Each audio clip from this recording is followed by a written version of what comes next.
Beloved, hear me. That toxic person may call again today, and before your morning even begins, you can already feel your mind preparing for the pressure. You are wondering what they will say, what they will demand, and whether saying no will make you cruel. But listen carefully. Discernment is not cruelty. A boundary is not hatred. And you do not have to hand someone unlimited access to your heart in order to prove that you love them. This morning, I want to help you separate compassion from fear, love from guilt, and faithfulness from self-erasure. By the time this message ends, you will have a clearer way to respond, one simple boundary you can use today, and a prayer for the courage to protect what matters without becoming bitter. You know what this kind of relationship can do to you. The phone lights up, and your body reacts before you even answer. Your shoulders tighten. Your thoughts begin racing. You rehearse explanations in your head. You wonder whether ignoring the call will make the situation worse. You imagine the accusation that may come later. You start defending yourself before anyone has even spoken. Then the rest of your day gets touched by it. You carry the conversation into your work. You replay it while driving. You become distracted with your family. You lose energy trying to predict someone else's mood. Even when the phone is silent, part of you stays on alert. And beneath all of that is a deeper fear. You are afraid that protecting your limits will make you selfish. You are afraid that a good Christian is supposed to keep answering, keep absorbing, keep forgiving without limits, and keep making room no matter how destructive the pattern becomes. That fear can sound spiritual, but it can lead you into confusion. I taught you to love. I taught you to forgive. I taught you not to repay evil for evil. But love does not require you to surrender wisdom. Forgiveness does not mean you must restore the same level of trust. Mercy does not require you to keep placing yourself in the same harmful cycle.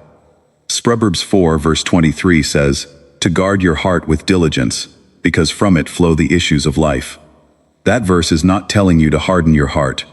It is teaching you to take seriously what shapes it. Your heart is not only the place where you feel, it is connected to your thoughts, desires, choices, reactions, and direction. What you repeatedly allow to influence you can affect how you see yourself, how you treat others, and how you walk through your days. So when the same toxic person calls again, the question is not only, should I answer? A deeper question is, what kind of access is wise? There is a difference between loving someone and giving that person unrestricted entry into your attention, time, emotions, and decisions. You can care about someone and still recognize that certain conversations leave you confused, intimidated, manipulated, or pulled into old patterns. You can pray for someone and still decide that you will not answer every call. You can forgive someone and still require changed behavior before trust is rebuilt. Guarding your heart means you stop treating access as something everyone is automatically entitled to. Here is the turning point I want you to see.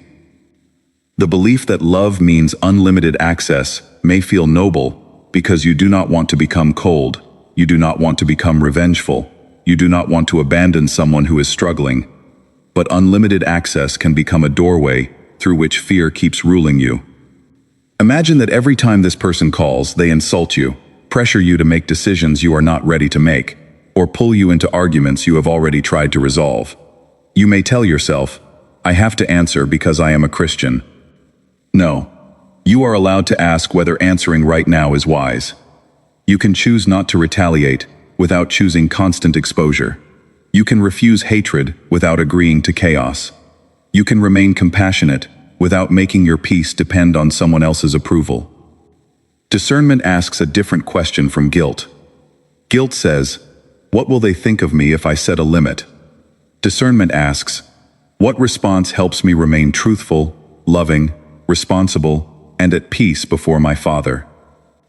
That is the kind of question I want you to carry into this morning. You do not need a dramatic speech. You do not need to explain your entire history. You do not need to win an argument about whether your boundary is justified. Sometimes a healthy boundary is one calm sentence. You can say, I am not available for this conversation right now. I will reach out when I am ready to talk respectfully. Then stop. Do not add 5 paragraphs of defense if a shorter sentence is enough. Do not turn your boundary into a courtroom where you must prove every reason. If the other person tries to pull you into another argument, you can repeat the boundary without escalating. And if the relationship includes threats, stalking, violence, coercion, or serious abuse, wise boundaries may require outside help, trusted support, or professional safety planning. Prayer and practical protection can belong together. Today, make room for discernment before you make room for another conversation. Before you answer, pause for 1 minute. Ask yourself 3 things. Is this conversation likely to be respectful? Am I responding from love or from fear of being blamed? What limit would help me stay truthful and steady? Then choose your response. You may answer. You may let the call go to voicemail. You may send one short message. You may wait until you are calmer. The goal is not to punish the other person. The goal is to stop allowing fear to make every decision for you. This is where many people get confused. A boundary is not a weapon when it is used to protect what is healthy, rather than control someone else. You cannot force another person to change, but you can decide what you will participate in. You can say, "I will talk when we can speak without insults." You can say, "I am not discussing this today." You can say, "I care about you, but I cannot keep having this same harmful conversation."